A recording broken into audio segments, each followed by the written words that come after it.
Thank you, Congressman. It's a pleasure to stand with you today. It is a pleasure to be here, but it is a real shock to see what is happening today. I would agree with the comments of my colleague and many others. I must admit, and I guess in today's environment, it is an admission. I must admit I am Roman Catholic. But this issue is not about what faith you call your own.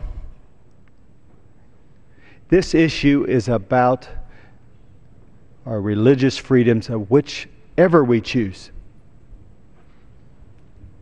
Who would have thought of an administration that would identify and select a certain group and say, we're going to violate their conscience? We knew this was coming. We knew this was coming. I'm reminded of a few quotes that I've heard in the last few months, actually in the last few years. A famous quote that was already used previously, that we have to pass this bill to find out what's in it.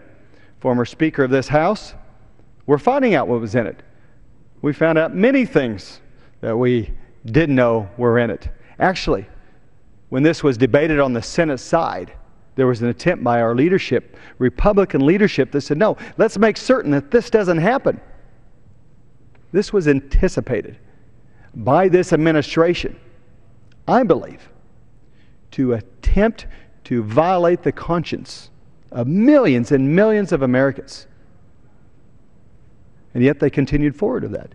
We also found out that once we read the bill and it was passed, or passed and then read it, that this administration, HHS Secretary, who we talk about, Kathleen Sebelius, began to give waivers.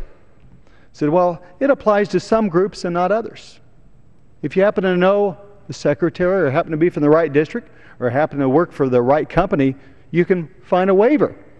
And I remember speaking out about it. What I didn't anticipate was having to ask a waiver to actually have your beliefs still hold those in America.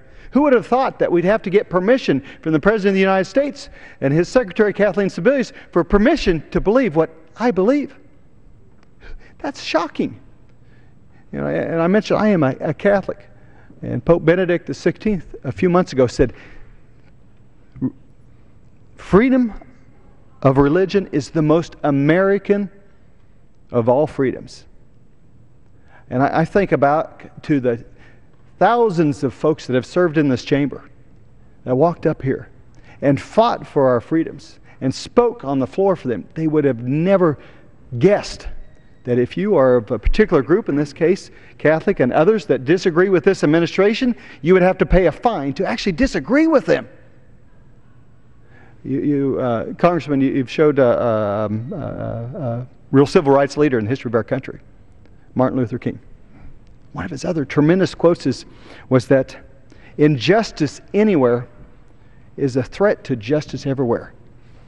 That didn't just apply to his beliefs. He thought it applied to all Americans. But what is shocking to me is that we have a president who disregards basic American freedoms and is willing, somehow, it's just shocking to me that he's willing to risk his election to alienate folks because of what he is attempting to impose. But that's what we expect from Obamacare. That's what we expect from his health care plan. Because it is government mandates. It's government control.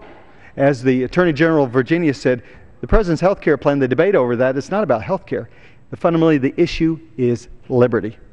And that's what we're finding out right here. I call upon this President, call upon Kathleen Sebelius. Please reach deep down into your soul and also think about your next election. Because we know if this rolls back, it's about the next election. But we don't care about the next election. Americans care about their freedoms and liberties. And I want to thank my colleague for bringing this to our attention. We've been fighting this on many routes, and I think it's just absolutely critical. And I thank you for your efforts. And hopefully, we will recall those words, an injustice anywhere is a threat to justice everywhere. Thank If you. I could ask the gentleman, is there any chance that Kathleen Sebelius will issue waivers to religious organizations, not just the labor unions who up until now have been the main ones getting waivers? That is an excellent idea, I guess we would expect from the administration. But fundamentally, that is favoritism. That is picking who gets to believe what. And as previous colleagues talked about escaping, immigrants that came to this country came here for this particular reason, to avoid paying a fine for what they believe. And that's exactly what we're being forced to do.